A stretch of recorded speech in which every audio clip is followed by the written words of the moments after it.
So we got the age-old question, what truly makes us happy? What truly makes human beings happy? Is it boats and hoes? Is it a load of money and a great career? Is it fulfillment, spirituality? Will true love truly bring you satisfaction? Is procreation the true gateway to happiness? Did Israel sink the USS Liberty? All questions we will be answering. Most of them, not that last one.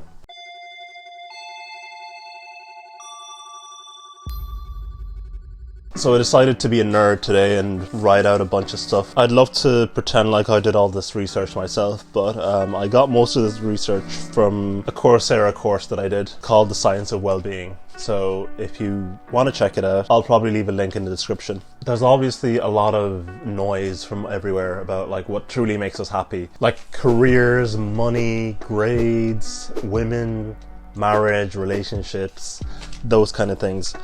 And like a lot of these things are things that I kind of advocate for and like push for there. Like for example, like getting good relationships or getting money, things like good physical health and physique and fitness and like improving your appearance and that kind of stuff that I push for, that I say will get you a better life. But I just think it's important to know and to like give the correct weight to these kind of things. So the typical person, whether they're like a student or they're like a professional working or they're whoever they are, there's kind of things that we kind of assume will make us happy, kind of things that have been drilled into us, like you gotta get those things, like these are the life circumstances that you need to have, and like we think that's what's gonna make us happy. So obviously good grades, good jobs, money, materialistic things like cars and houses and relationships like marriage, and then like parties and social life, all that kind of good stuff, like women and hoes and that kind of thing. But like what if I told you is that these won't really make you as happy as you think for a variety of reasons. So let's start with grades. I was a student not too long ago and grades seemed like the be all and end all of life. In a certain sense they were. Like they were very consequential in terms of where you'd end up in life and where you'd go next. Yeah, there was a time where it just felt like your entire life revolved around grades. It seemed like your happiness kind of hinged on what grade or how you did in this class or in college or in this school or whatever.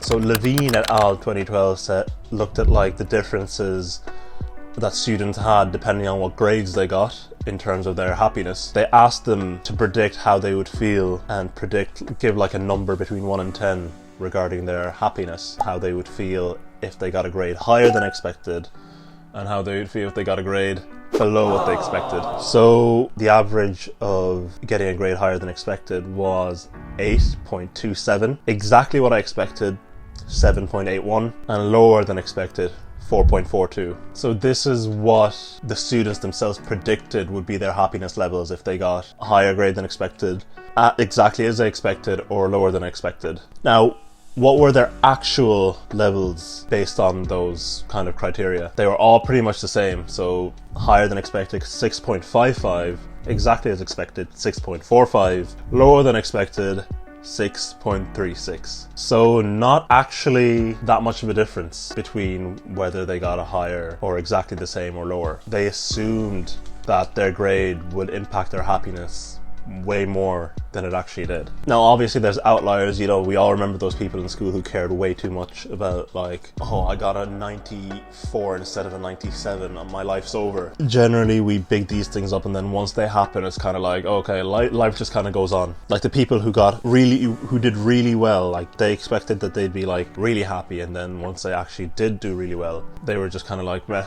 Like it stayed around the baseline of 6. What about like getting a job? Like same as getting as grade, like you get good grades to kind of get the jobs you want. So what about like people getting rejected from like their dream job or like a really like high status job that they want? So Gilbert et al. In 1998 looked at the difference in happiness levels before and after in college students who were turned down for a job. So same as before, they got them to predict how much they'd expected to drop in happiness if they were rejected from the job, and then they measured what their actual drops in happiness were after they were rejected. So before the rejection, the students were asked to predict what their drop in happiness would be like if they were to be rejected, and the students all on average predicted that they'd have a 2-point drop in happiness. Once they were rejected from the job, What was their actual drop? 0.68. So they weren't actually as disappointed as they expected it to be. So it didn't really make that much of a difference to their happiness, which kind of shows that it was never really about the actual getting the job. It was about the status and the self-esteem that getting that job made them feel like, oh yeah,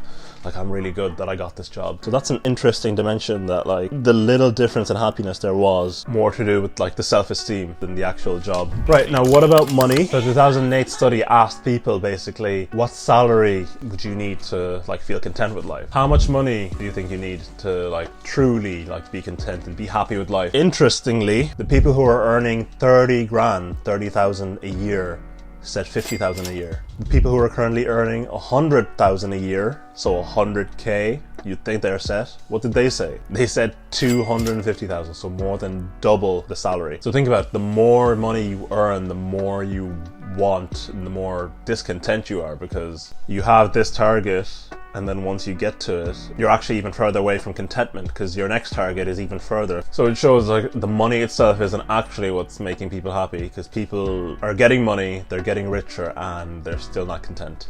So, American Freshman Survey, it's the longest running survey, I think, between 1967 till 2005. They asked people every year, or asked freshmen in like college in America every year, what they basically value in life, what gives them the most meaning. So it went from 1967 till 2005.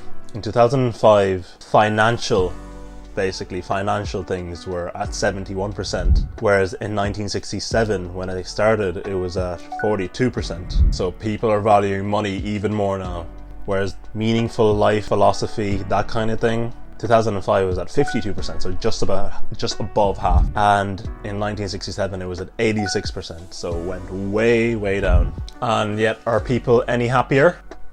Well, let's look. So the study, I can't remember exactly what, I just wrote this down, but it's one of the studies that I came across. So from 1940 till 2015, despite all the new things we have, happiness slightly decreased from like 7.5 to 7.2. Same thing, there was this big study, worldwide study, that compared basically income with life satisfaction. It took two samples, adults and colleges, but they combined the results. So it gave like an average, but it just showed that it took samples from like a wider range of people. And it showed if there was a correlation between income and life satisfaction. Overall, the average came out to be 0.1. So that is a very weak correlation. So there's a slight correlation, but it's very weak. For reference, the correlation between using Facebook and having low self-esteem was shown to be 0.2. So it was shown to be double that. So very weak correlation between life satisfaction and income. And this is a worldwide study, so it took countries from all over the world, right? So they actually did an interesting thing where they split the data into wealthy countries versus poorer countries. Of that 0.1 weak correlation across the board, it showed that actually poorer countries have a strong correlation, whereas the wealthier countries, there's basically no correlation whatsoever. Which makes sense, because like when you're in poorer countries, the average person is poorer. More income probably means you're getting your basic needs met, which will definitely make you a lot happier. Whereas in richer countries, it's like, oh, I can buy the second car, and it's like it's not quite as influential. So Nickerson et al., 12,000 freshmen were surveyed in 1976, and they were surveyed on their materialistic attitudes. So how materialistic they were in terms of like, did they strive for materialistic things like expensive clothes, brands, cars?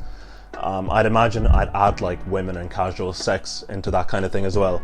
So it surveyed those people, and then 20 years later, it surveyed those same people on their life satisfaction. The results were obviously like, what can you imagine? The people who were more materialistic 20 years later reported much lower life satisfaction. And they also had more diagnosed mental health issues. And again, that study that I showed between 1940 and 2015 about how happiness levels stayed the same despite us having infinitely more access to materialistic things now. What about marriages and relationships? That seems wholesome, right? Surely there's like a increase there. Well, Lucas et al. In 2003 25,000 people were surveyed consistently for 15 years. 1,716 people got married of those 25,000. Geez, that's a really low number. The married people were happier in the first 1 to 2 years, but then the happiness level went back to baseline and the same as everyone else. I'm assuming none of those people went into old age, because I think, like, objectively, I think there's also a longer, much higher quality study that showed, like, people who were married had objectively better happiness and mental health and physical health outcomes than people who were unmarried when it came to old age. So I think that's maybe where it comes from. Maybe that's where the difference comes from. What about looks? Something I talk about a lot. Looks maxing, mewing, fitness, gym. Jackson et al. In 2014, it looked at 2,000 obese people. So these people were already like obese, and they were in a diet program. And it basically looked at, of those people, some of them lost weight, some of them stayed the same weight, and some of them actually gained weight. Lol. The people who lost weight reported higher increases in depression than people who gained or stayed the same. Funny enough, the people who gained and stayed the same also had increases in depression, but the people who lost weight seemed to have more of an increase. So I guess the weight loss program increases depression anyway. So maybe that's it's an environment issue, but it's still interesting that the people who lost weight had increased rates. So I think maybe like all this kind of fitness and looks maxing thing isn't truly where happiness comes from. So how to combat like the craving and desire for these kind of things, all the things that we said won't make you happy, but you're going to crave them anyway, because your brain will do a good job of convincing you that, oh no, you need those things will definitely make you happy. Like, our mind's intuitions are very strong, but they're very factually wrong. And even when we know they're wrong, like even after I tell you all these things, you're still gonna want these things and you're still gonna put a lot of importance into them. Because even though factually you know that they're wrong, or that they're not gonna make you that happy, your mind's intuition will still tell you that. For example, you know this classic, which one of these tables is longer? I mean, they're both the same length, but your mind will continue to see one of them as longer, even though objectively you know they're both the same length. This is the same thing here. It's that kind of situation. How to combat this strong intuition and these strong like cravings for things. And apparently it's through mindfulness.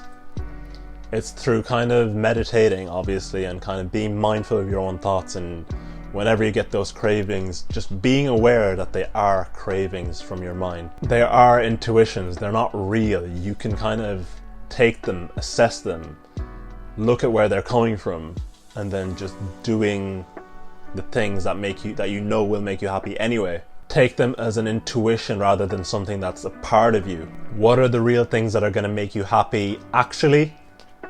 We'll find that out in part 2.